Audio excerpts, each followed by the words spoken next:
I thought we'll see how this one goes. Death anxiety is what Freud, I believe,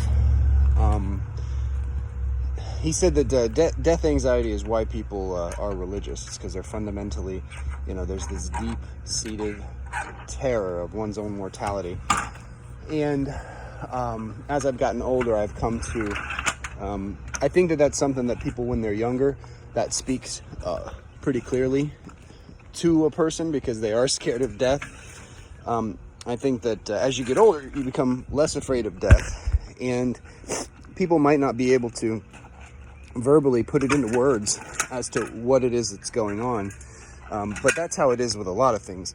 There's a lot of wisdom out there that people, they know that it's true, but they can't really, they can't explain it because it's deep in their psyche. It's in their subconscious. Your subconscious knows things. And the thing is, people like to think that their ego, their higher consciousness, is the part of them that's them, but it's not, because if that was the case, there wouldn't be anybody that was overweight or didn't exercise. They would just say, hey, I'm going to exercise, I'm going to eat right, and then that would be that. There'd be no alcoholics, etc. People are not nearly as in control of themselves as they like to think.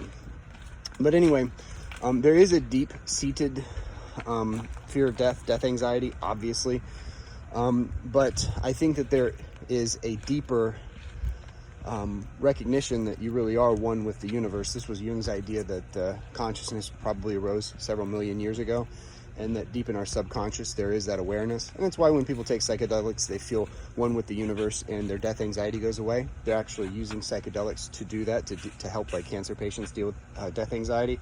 But anyway, to people that are largely possessed by death anxiety, it's something that I think evaporates as you approach death.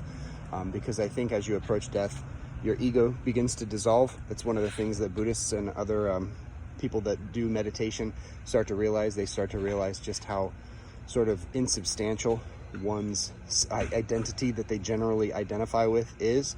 The nice thing is you can do that without dying. You can come to realize that that the thing that you call you, identity, ego, etc., is just a construct that's sort of sitting at like an island sitting on top of an ocean of awareness. Your subconscious realizes that it's one with the universe, that all the particles that make you up are the same stuff as everything else, and you just happen to be conscious matter.